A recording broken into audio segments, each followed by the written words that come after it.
तो गाइज आज अपन डिस्कस करेंगे कि होम लोन क्या होता है और होम लोन लेने के क्या बेनिफिट्स होते हैं। होम लोन एक तरह का सिक्योर्ड लोन है जो कि हमें कोई भी फाइनेंशियल इंस्टीट्यूशन जैसे कि बैंक्स या एनबीएफसी प्रोवाइड कराते हैं for purchase of residential house या फिर construction of residential house. Home loan लेते वक्त जो हम प्रॉपर्टी परचेज करते हैं या कंस्ट्रक्ट कराते हैं, बैंक ऑब्लिक एनबीएफसी उस प्रॉपर्टी को मॉर्गेज करते हैं, मतलब उस प्रॉपर्टी के ऊपर चार्ज क्रिएट करते हैं। विच मीन्स अगर किसी भी कारण हम हमारे लोन का टाइमली रिपेमेंट नहीं कर पाते तो बैंक के पास ये राइट है, वो उस प्रॉपर्टी को सेल करके अपने इन्वेस्टमेंट को रिकवर कर सकता है। होम लोन लेने के बाद हमें फिक्स्ड मंथली ईएमआई देनी पड़ती है। फिक्स्ड मंथली ईएमआई के अंदर दो चीज़ें होती है, एक तो principal repayment and interest repayment. Principal repayment वो अमाउंट होता है जो बैंक से हमने बोरो किया है, एंड इंटरेस्ट रीपेमेंट वो कॉस्ट होती है जो बोरोड फंड्स के ऊपर हम बैंक को या एनबीएफसी को देते हैं। Home loan generally requires down payment. It means जब हम कोई प्रॉपर्टी परचेज करते हैं तो कुछ पोर्शन तो बैंक अपने को लोन के रूप में देता है जो कि होम लोन कहते हैं जिसे हमें, और कुछ पोर्शन ऐसा होता है जो हमें upfront as a down payment खुद की तरफ से देना पड़ता है। होम लोन एक सिग्निफिकेंट फाइनेंशियल कमिटमेंट है।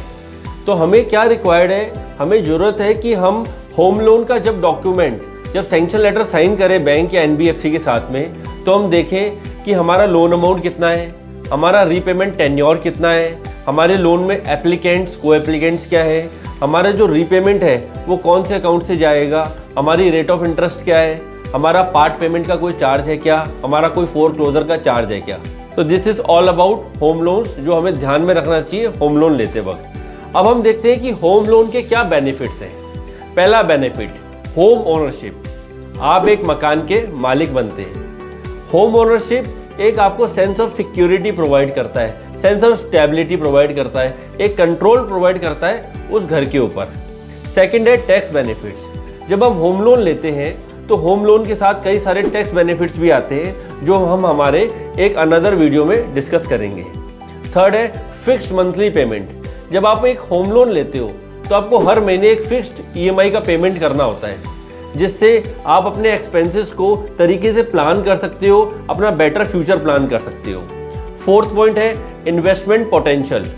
होम लोन जो हम परचेज करते हैं, घर परचेज करते हैं, उसकी value generally over a period of time बढ़ती है, इसलिए एक अच्छी इन्वेस्टमेंट अपॉर्चुनिटी है। Building equity. जब हम घर परचेज करते हैं और हर बार जब हम ईएमआई देते हैं तो ईएमआई के अंदर कुछ पेमेंट प्रिंसिपल की तरफ भी रीपे होता है। हर पेमेंट के साथ साथ हमारी उस असेट के अंदर इक्विटी बिल्डअप होती है जो हम घर परचेज करते हैं। फिफ्थ है हमारी जो इक्विटी बिल्डअप हुई है, इन केस फ्यूचर में हमें कोई भी फंड्स की रिक्वायरमेंट है तो हम हमारी फाइनेंशियल रिक्वायरमेंट पूरी करने के लिए उस असेट के ऊपर दोबारा से लोन ले सकते हैं और हमारी फाइनेंशियल रिक्वायरमेंट को पूरा कर सकते हैं। इट इज़ वेरी इंपॉर्टेंट कि हम केयरफुली कंसिडर करें क्या बेनिफिट्स है, क्या रिस्क है for taking home loan, because asset purchase करना is a very valuable thing, लेकिन साथ में भी ये भी इंश्योर करना है कि उस असेट को परचेज करने के लिए हमने जो लोन लिया है उसकी ईएमआई का हम टाइमली एंड रेगुलर रीपेमेंट करें, सो डैट हमारा जो सिबिल स्कोर है और अदर जो क्रेडिट रेटिंग्स है वो ख़राब नहीं हो। तो guys this is from my side कि होम लोन क्या होता है और होम लोन के क्या बेनिफिट्स हैं। अगर आपका इससे रिलेटेड कोई सजेशन है, कोई आपका क्वेश्चन है या आपका कोई कमेंट है तो प्लीज़ मुझे बताइए। Thank you.